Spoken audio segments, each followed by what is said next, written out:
Pessoal, vamos lá, dando continuidade aqui às nossas questões. Questão para engenheiro eletricista, banca FGV, questão de número 43.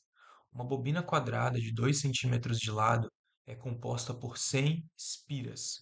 Possui uma resistência elétrica de 10 ohms e está posicionada perpendicularmente a um campo magnético uniforme de 1 Tesla. Ela é retirada em um movimento perpendicular ao campo magnético para uma região em que não há campo magnético.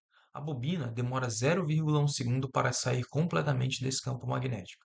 E o que a questão quer? A questão quer a corrente elétrica induzida nessa bobina. E ela pergunta que a corrente elétrica induzida nessa bobina é igual a... E aí temos as opções.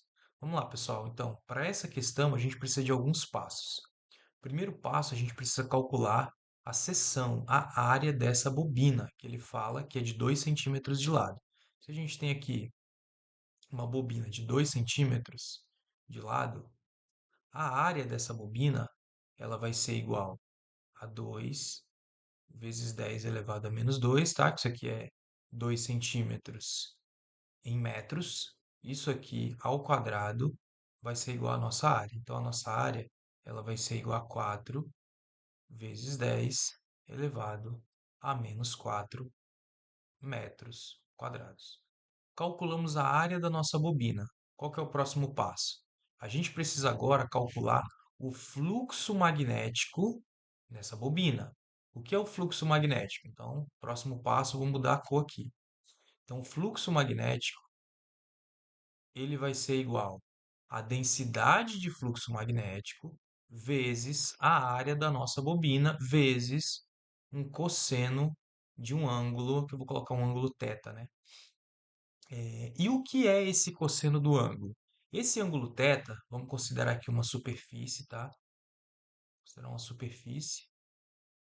E vamos considerar que a área da nossa bobina, ou a nossa bobina, ela vai estar aqui, né? Na verdade, aqui é uma quadrada, né, nossa bobina, mas o que que acontece? Existe um vetor chamado de vetor normal a essa face construída por esse anel que a bobina forma. Só que é quadrado, então seria um quadrado aqui, né?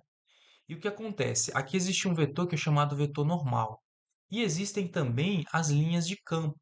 A gente tem linhas de campo que vão estar atravessando aqui, ó, nesse sentido aqui nessa nossa bobina.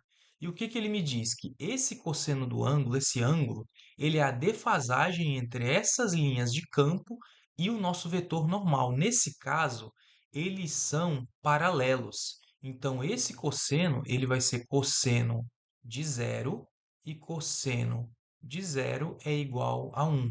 Então, nesse caso, para uma condição onde a bobina ela está posicionada perpendicular ao campo, o nosso fluxo ele vai ser igual a B vezes A, que é a densidade de fluxo vezes a área. Então, vamos continuar aqui. Então, o nosso fluxo magnético ele vai ser igual a B, é um campo de 1 Tesla, então 1 para facilitar o nosso cálculo, e a nossa área, 4 vezes 10 elevado a menos 4. Isso vai nos dar um fluxo de 4 vezes 10 elevado a menos 4 Weber. Temos o fluxo magnético. Qual que é o segundo passo? Além do fluxo magnético, ele está falando que esse fluxo magnético ele tem um fluxo magnético inicial, que é esse que a gente acabou de calcular, e ele vai ter um fluxo magnético final. Por quê? Porque ele diz que essa bobina ela vai ser retirada. A bobina ela é retirada em um movimento perpendicular ao campo magnético para uma região onde não há campo.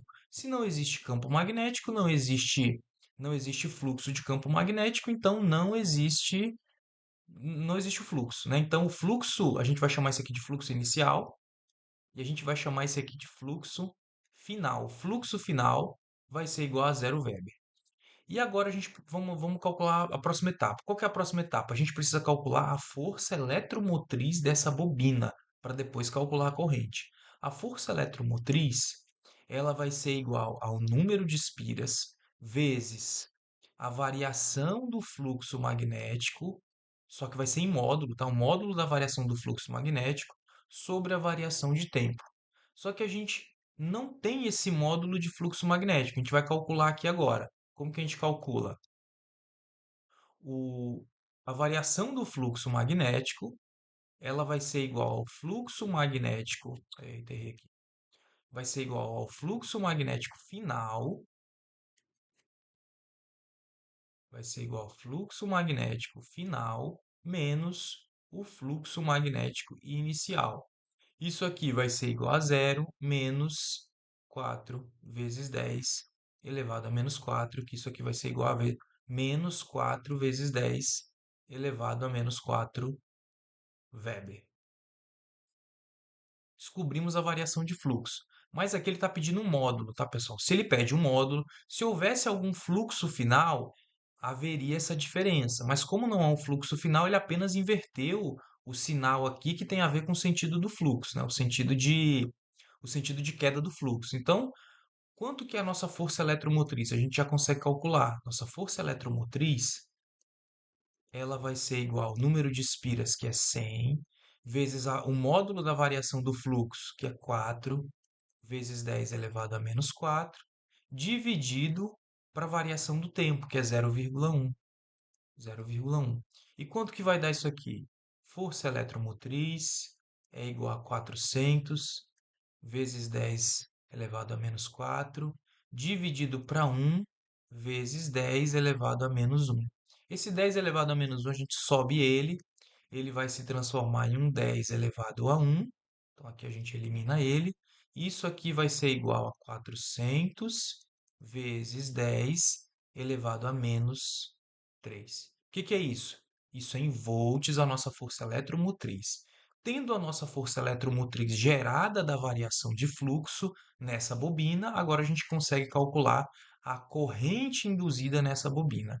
A nossa corrente induzida, ela vai ser igual à nossa força eletromotriz dividido para a resistência da bobina.